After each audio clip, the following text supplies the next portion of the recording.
Hello, my love. I hope that this finds you well. I hope that you are enjoying your day. I hope you are ready for your day if it is just beginning. I am thinking about you as always.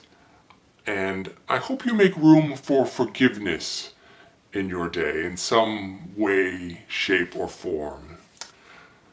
I was thinking about the idea that to not worry about something means to not think about it. So when I think about my life and at times when I would worry about something or something would get caught in my head and I would perseverate about it. And there are different ways to approach such a thing. And what I'm talking about now is the idea of simply not thinking about it. This is not about accepting it. This is not about resolving it. It's about literally not thinking about it. If you are not thinking about something, you cannot be worrying about it. Our minds work in such a way that consciously we can only hold about one thought in our head. And so if you don't think about the thing you are worrying about, then you will not, by definition, be worrying about it. Now, the trick is to be able to do this and to have, and this is sort of where awareness of one's mind and control of one's mind becomes so important. But if you can think about something, you can also not think about something. And by that, I mean you could think about something else. So let's say you're worrying about getting in a traffic accident, God forbid, whatever it may be. You can literally start thinking about something else. Think about what I would say to you.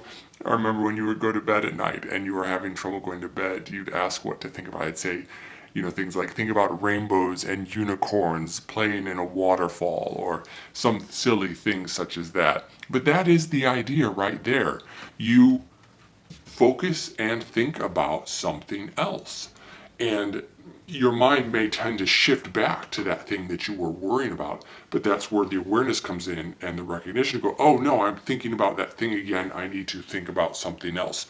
You can even, in a certain sense, cram your mind to just literally stop yourself from thinking about it. One sort of rudimentary example of this is to count, right?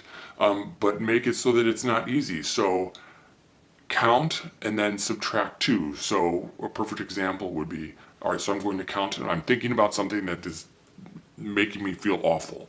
And so I count 1, 2, and then I subtract 2, 0. And then I go 1, 2, 3, and I subtract 2, which would be 1. 1, 2, 3, 4, 3, 2. 1, 2, 3, 4, 5, 4, 3. 1, 2, 3, 4, 5, 6. 5, 4, 1, 2, 3, 4, 5, 7, 6, 5. And you can see you could just do that. I mean, literally, it takes so much concentration to do that. I cannot think about something else.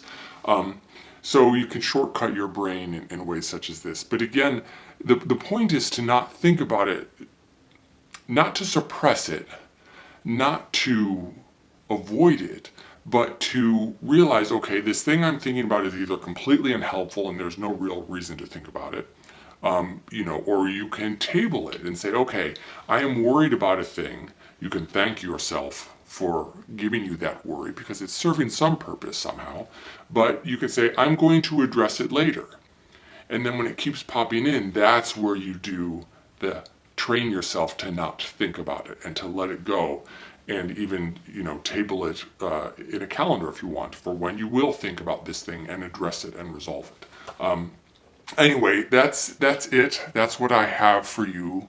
I hope you're well. I recommend, again, and as always, Ludovico Einaudi and his music, which I loved so much. I think I've talked about experience and in a time lapse and just his music just moved me incredibly. And if you listen to it, I hope it moves you as well. And then, of course, the Chicago Guide to Grammar, Punctuation, and Style, which I think is what it's called, by Bryan Garner, if you are in the writing game, is invaluable. And that's it. I love you, and I hope you are well.